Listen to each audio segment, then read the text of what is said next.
You will hear a number of different recordings, and you will have to answer questions on what you hear. There will be time for you to read the instructions and questions, and you will have a chance to check your work. All the recordings will be played once only. The test is in 4 sections. At the end of the test, you will be given 10 minutes to transfer your answers to an answer sheet. Now turn to Section 1. Section 1. You will hear a woman telephoning for information about a festival. First, you have some time to look at questions 1 to 7.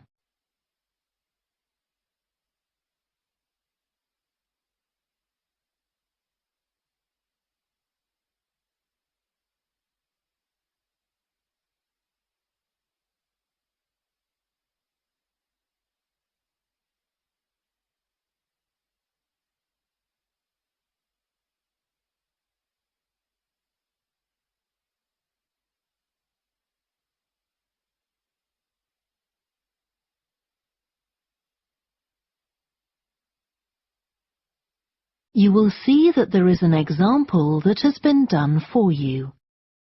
On this occasion only, the conversation relating to this will be played first. Good morning, Stretton Festival box office. How can I help you? Oh, hello.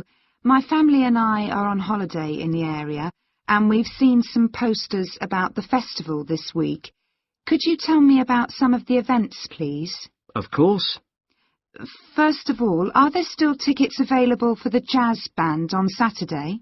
There are, but only £15. The £12 seats have all been sold.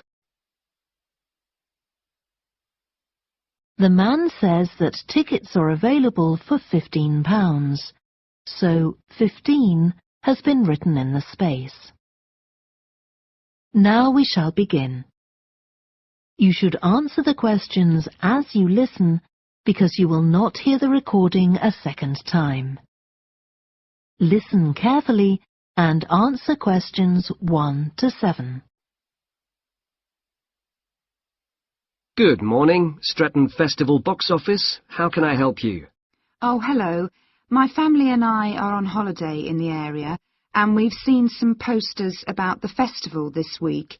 Could you tell me about some of the events, please? Of course.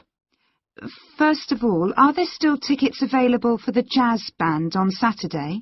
There are, but only £15. The £12 seats have all been sold. OK, and the venue is the school, isn't it? Yes, that's right. The secondary school. Make sure you don't go to the primary school by mistake. And there's an additional performer who isn't mentioned on the posters. Carolyn Hart is going to play with the band. Oh, I think I've heard her on the radio. Doesn't she play the oboe or flute or something? Yes, the flute. She usually plays with symphony orchestras, and apparently this is her first time with a jazz band.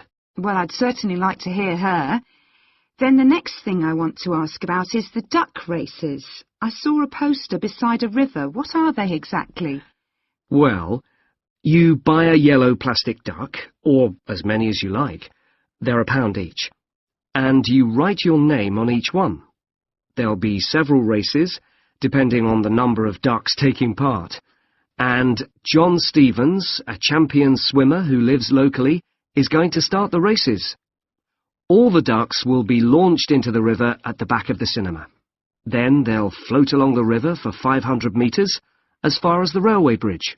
And are there any prizes? Yes. The first duck in each race to arrive at the finishing line wins its owner free tickets for the concert on the last night of the festival. You said you can buy a duck. I'm sure my children will both want one. They're on sale at a stall in the market. You can't miss it. It's got an enormous sign showing a couple of ducks. OK, I'll go there this afternoon. I remember walking past there yesterday. Now, could you tell me something about the flower show, please? Well, admission is free, and the show is being held in Bythwaite Hall. Sorry, how do you spell that? B-Y-T-H-W-A-I-T-E.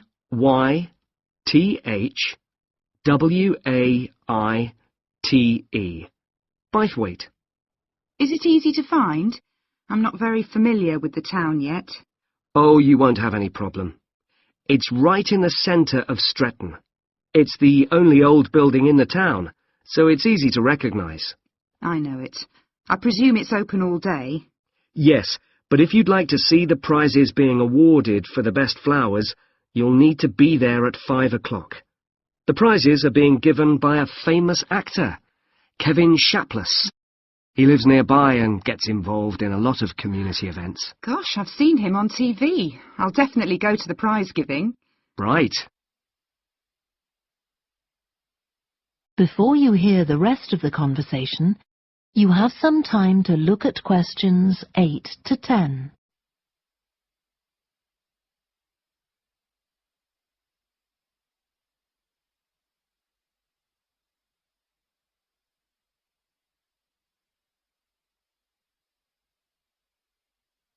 Now listen and answer questions 8 to 10. I've seen a list of plays that are being performed this week, and I'd like to know which are suitable for my children and which ones my husband and I might go to. How old are your children? 5 and 7. What about The Mystery of Muldoon? That's aimed at 5 to 10-year-olds. So if I take my children, I can expect them to enjoy it more than I do? I think so. If you'd like something for yourself and your husband and leave your children with a babysitter, you might like to see Fire and Flood. It's about events that really happened in Stretton 200 years ago, and children might find it rather frightening. Oh, thanks for the warning. And finally, what about Silly Sailor? That's a comedy, and it's for young and old. In fact, it won an award in the Stretton Drama Festival a couple of months ago. OK. Well, goodbye, and thanks for all the information. I'm looking forward to the festival. Goodbye. That is the end of section 1. Now turn to section 2. Section 2. You will hear a guide at an art museum talking to a group of visitors. First, you have some time to look at questions 11 to 16.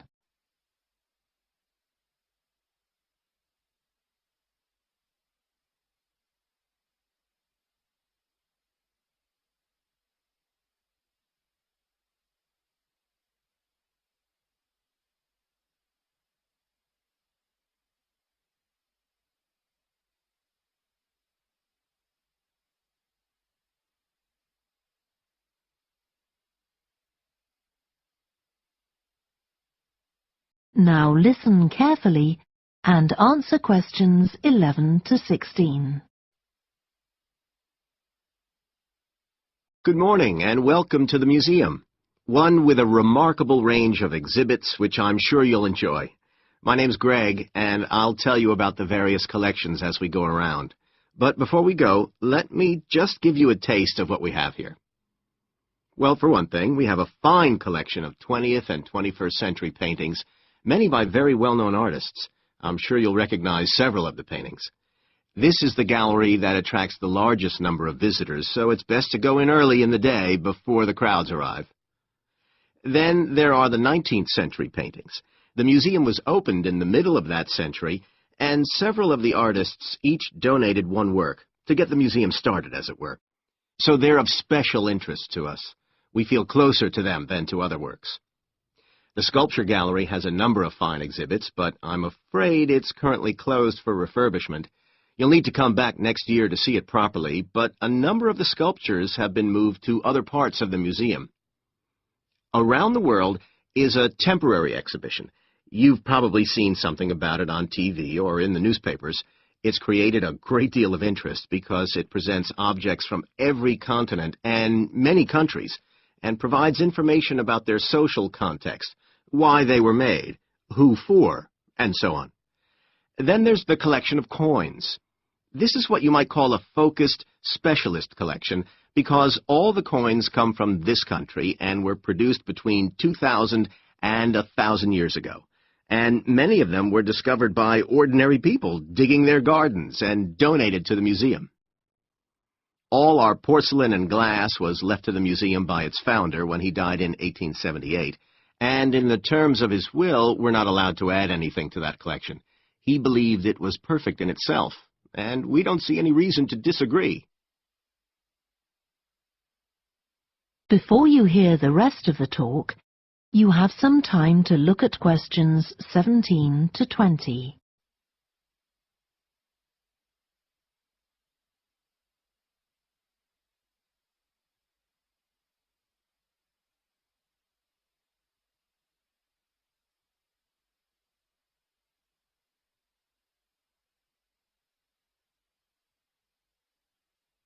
Now listen and answer questions 17 to 20.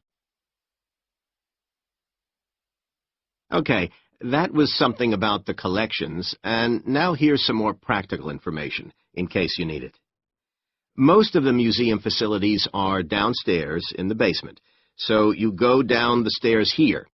When you reach the bottom of the stairs, you'll find yourself in a sitting area with comfortable chairs and sofas where you can have a rest before continuing your exploration of the museum. We have a very good restaurant which serves excellent food all day in a relaxing atmosphere. To reach it, when you get to the bottom of the stairs, go straight ahead to the far side of the sitting area, then turn right into the corridor. You'll see the door of the restaurant facing you. If you just want a snack or if you'd like to eat somewhere with facilities for children, we also have a cafe. When you reach the bottom of the stairs, you'll need to go straight ahead, turn right into the corridor, and the cafe is immediately on the right. And talking about children, there are baby-changing facilities downstairs. Cross the sitting area, continue straight ahead along the corridor on the left, and you and your baby will find the facilities on the left-hand side. The cloakroom, where you should leave coats, umbrellas, and any large bags, is on the left-hand side of the sitting area. It's through the last door before you come to the corridor. There are toilets on every floor, but in the basement, they're the first rooms on the left when you get down there. Okay, now if you've got anything to leave in the cloakroom, please do that now, and then we'll start our tour. That is the end of section 2. Now turn to section 3. Section 3. You will hear a student called Joanna talking to her new supervisor about some research she has done on psychology and music. First, you have some time to look at questions 21 to 26.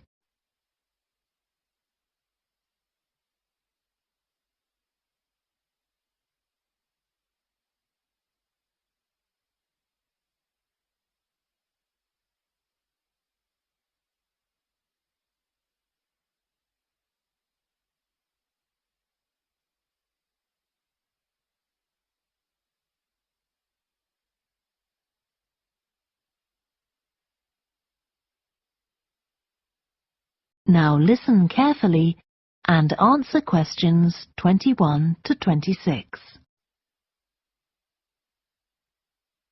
Hi, Joanna. Good to meet you. Now, before we discuss your new research project, I'd like to hear something about the psychology study you did last year for your master's degree. So, how did you choose your subjects for that? Well, I had 6 subjects, all professional musicians and all female. 3 were violinists, and there was also a cello player and a pianist and a flute player. They were all very highly regarded in the music world, and they'd done quite extensive tours in different continents, and quite a few had won prizes and competitions as well. And they were quite young, weren't they? Yes, between 25 and 29. The mean was 27.8. I wasn't specifically looking for artists who'd produced recordings, but this is something that's just taken for granted these days, and they all had. Right. Now, you collected your data through telephone interviews, didn't you? Yes. I realised if I was going to interview leading musicians, it'd only be possible over the phone because they're so busy. I recorded them using a telephone recording adapter. I'd been worried about the quality, but it worked out all right. I managed at least a 30-minute interview with each subject, sometimes longer. Did doing it on the phone make it more stressful? I'd thought it might. It was all quite informal, though, and in fact they seemed very keen to talk. And I don't think using the phone meant I got less rich data. Rather the opposite, in fact. Interesting. And you were looking at how performers dress for concert performances? That's right. My research investigated the way players see their role as a musician and how this is linked to the type of clothing they decide to wear. But that focus didn't emerge immediately. When I started, I was more interested in trying to investigate the impact of what was worn on those listening, and also whether someone like a violinist might adopt a different style of clothing from, say, someone playing the flute or the trumpet. It's interesting that the choice of dress is up to the individual, isn't it? Yes, you'd expect there to be rules about it in orchestras, but that's quite rare.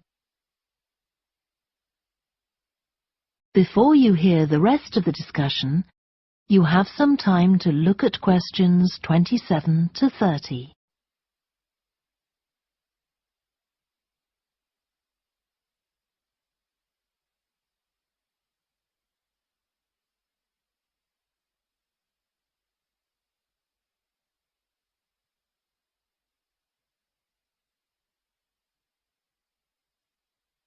Now listen and answer questions 27 to 30. You only had women performers in your study. Was that because male musicians are less worried about fashion? I think a lot of the men are very much influenced by fashion, but in social terms the choices they have are more limited. They'd really upset audiences if they strayed away from quite narrow boundaries. Now, popular music has quite different expectations. Did you read Mike Frost's article about the dress of women performers in popular music? No. Well, he points out that a lot of female singers and musicians in popular music tend to dress down in performances and wear less feminine clothes, like jeans instead of skirts. And he suggests this is because otherwise they'd just be discounted as trivial. But you could argue they're just wearing what's practical. I mean, a pop music concert is usually a pretty energetic affair. Yes, he doesn't make that point, but I think you're probably right. I was interested by the effect of the audience at a musical performance when it came to the choice of dress. The subjects I interviewed felt this was really important. It's all to do with what we understand by performance as a public event. They believed the audience had certain expectations, and it was up to them as performers to fulfill these expectations, to show a kind of esteem. They weren't afraid of looking as if they'd made an effort to look good. I think in the past the audience would have had those expectations of one another too, but that's not really the case now. Not in the UK, anyway. No. And I also got interested in what sports scientists are doing too, with regard to clothing. Musicians are quite vulnerable physically, aren't they? Because the movements they carry out are very intensive and repetitive, so I'd imagine some features of sports clothing could safeguard the players from the potentially dangerous effects of this sort of thing. Yes, but musicians don't really consider it. They avoid clothing that obviously restricts their movements, but that's as far as they go. Anyway, coming back to your own research, do you have any idea where you're going from here? I was thinking of doing a study using an audience, including... That is the end of section 3. Now turn to section 4. Section 4. You will hear part of a lecture about a way of reducing the amount of carbon dioxide in the atmosphere. First, you have some time to look at questions 31 to 40.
Now listen carefully and answer questions 31 to 40.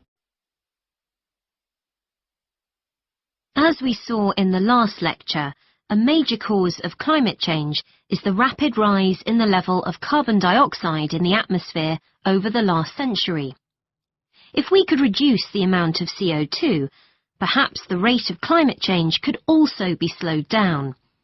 One potential method involves enhancing the role of the soil that plants grow in with regard to absorbing CO2. Ratan Lal, a soil scientist from Ohio State University in the USA, claims that the world's agricultural soils could potentially absorb 13% of the carbon dioxide in the atmosphere, the equivalent of the amount released in the last 30 years, and research is going on into how this might be achieved. Lal first came to the idea that soil might be valuable in this way, not through an interest in climate change, but rather out of concern for the land itself and the people dependent on it. Carbon-rich soil is dark, crumbly and fertile, and retains some water. But erosion can occur if soil is dry, which is a likely effect if it contains inadequate amounts of carbon. Erosion is of course bad for people trying to grow crops or breed animals on that terrain. In the 1970s and 80s, Lal was studying soils in Africa so devoid of organic matter that the ground had become extremely hard, like cement. There he met a pioneer in the study of global warming, who suggested that carbon from the soil had moved into the atmosphere. This is now looking increasingly likely. Let me explain. For millions of years, carbon dioxide levels in the atmosphere have been regulated, in part, by a natural partnership between plants and microbes, tiny organisms in the soil. Plants absorb CO2 from the air and transform it into sugars and other carbon-based substances. While a proportion of these carbon products remain in the plant, some transfer from the roots to fungi and soil microbes, which store the carbon in the soil.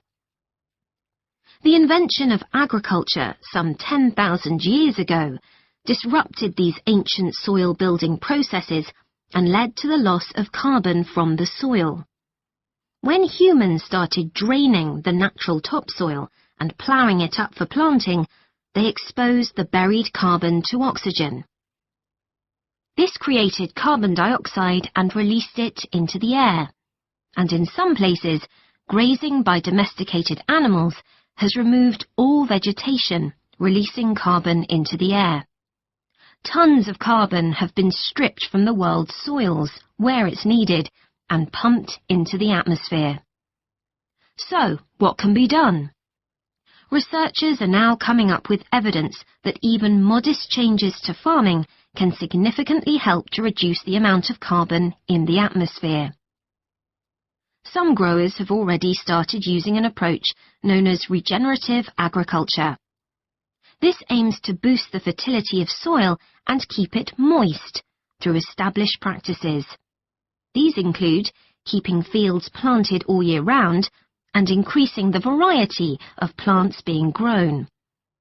Strategies like these can significantly increase the amount of carbon stored in the soil, so agricultural researchers are now building a case for their use in combating climate change.